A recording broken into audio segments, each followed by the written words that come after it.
Welcome to my YouTube channel मेरे प्यारे बच्चों। आज जो मैं सेशन लेके आया हूँ वो काफ़ी बेहतरीन सेशन है। इसमें मैं एक केस स्टडी लेके आया हूँ। ये केस स्टडी थोड़ा सा ट्रिकी है, थोड़ा सा लेंदी है, इसलिए मैं इस केस स्टडी को करवाऊंगा। ये क्वेश्चन में भी 90% चांस है, 99% है पेपर पे आज।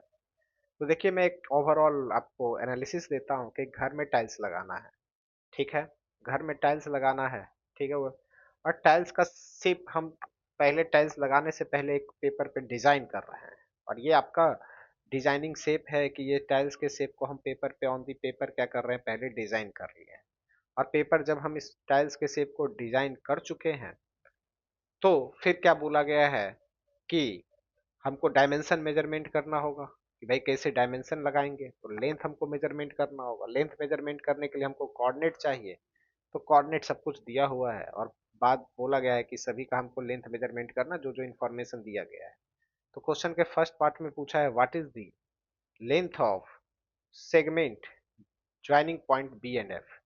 बी और एफ पॉइंट को जो सेगमेंट ज्वाइन कर रहा है उसका लेंथ हमें बताइए कि कितना होगा। सेकेंड क्वेश्चन में पूछा है the centre Z of the figure will be point of intersection of diagonal of quadrilateral WXOP।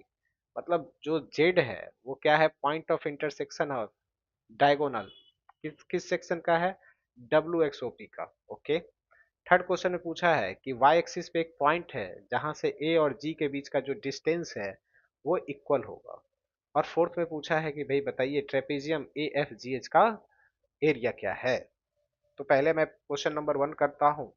तो क्वेश्चन नंबर 1 पे देखिएगा कि व्हाट इज दी, मैंने ऑलरेडी बना दिया है, मैं समझा देता हूँ। What is the length of B F.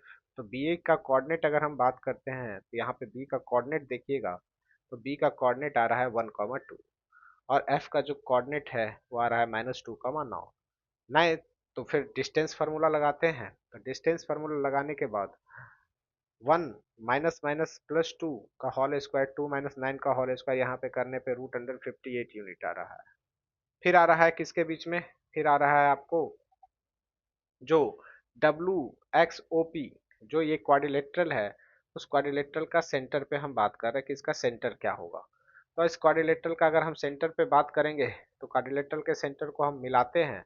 और क्वाड्रिलेटरल के सेंटर को हम मिलाने के बाद क्या करते हैं कि जानते हैं कि रेक्टेंगल बनेगा। और रेक्टेंगल दिख भी रहा है। तो रेक्टेंगल का जो डायगोनल का प्रॉपर्टी होता है, जहां पर उसका डायगोनल का बाइसेक्टर पॉइंट होता है वही उसका क्या होता है, इंटरसेक्शन पॉइंट होता है। Means diagonal bisect to each other. Means हम कोई भी एक डायगोनल ले लेते हैं। तो डायगोनल कैसे निकालिएगा, पहले ये जो WXOP है उसका कोऑर्डिनेट निकालिएगा। तो मैंने यहाँ से x का कोऑर्डिनेट -4,0 निकाला है, W का कोऑर्डिनेट निकाल लिया, O का कोऑर्डिनेट 5,9 और 3,11 P का कोऑर्डिनेट निकाल दिया। अब मैं जानता हूँ कि कोई भी लाइन होगा उसका डायगोनल जो होगा, पहले डायगोनल का जो मिड पॉइंट होगा वही बाइसेक्टर होगा, क्योंकि डायगोनल यहाँ पे बाइसेक्ट करता है एक दूसरे को, तो मिड पॉइंट ही क्या होगा, बाइसेक्टर होगा। तो मैं एक WO मतलब इस डायगोनल को मिलाया है और इस डायगोनल का मिड पॉइंट निकाल लिया, वही उसका क्या होगा, बाइसेक्ट पॉइंट होगा। तो जेड कोऑर्डिनेट होगा। तो मैंने इसका कोऑर्डिनेट -6 है, इसका कोऑर्डिनेट 5 है, तो -6 प्लस 5/2 लिखा है।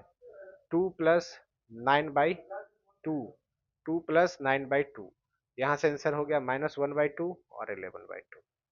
आंसर आ गया इतना। अब थर्ड पॉइंट का बात करते हैं कि एक पॉइंट हमको लेना है किस पे, y एक्सिस पे, जहां से a और g का कोऑर्डिनेट सेम होगा। तो अगर y एक्सिस पे हम पॉइंट ले रहे हैं तो उसका कोऑर्डिनेट कितना होगा, 0,y होगा, हाँ या ना। तो उसका कोऑर्डिनेट होगा 0,y, क्योंकि y एक्सिस पे x का कोऑर्डिनेट 0 होता है। तो यहाँ से g का कोऑर्डिनेट ऑलरेडी -4,7 निकाल लीजिए। और यहाँ से आपका ए का कोऑर्डिनेट -2,2 है। डिस्टेंस फार्मूला लगाते हैं, ए जेड किसके इक्वल होगा, जी जेड के इक्वल होगा। दोनों साइड स्क्वायरिंग करेंगे और फिर डिस्टेंस फार्मूला लगा के यहाँ से आपको निकल जाएगा y का वैल्यू 5,7। तो फाइनली जो कोऑर्डिनेट होगा जिसको हमने जेड माना है उसका क्या होगा, 0,5,7 आपका आंसर होगा। फिर देखिए यहाँ पे एक ट्रापेजियम दिया है, ए एफ जी एच का कोऑर्डिनेट निकालना है। तो ट्रेपेजियम का क्या होता है formula, half into sum of parallel side into height. तो पहले मैंने सबका कोऑर्डिनेट निकाल दिया। और जो इसका पैरेलल साइड है, पैरेलल साइड ए एफ है और जी एफ है, ए एफ है और ये है। तो यहाँ से देखें तो पैरेलल साइड का जो लेंथ आया है 7 है और ये 3 है।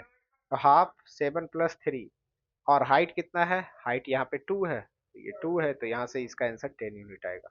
ये आपका बेहतरीन क्वेश्चन है, इसको एक बार प्रैक्टिस जरूर कर लीजिए, आपको काफी बेनिफिट देगा। Thank you.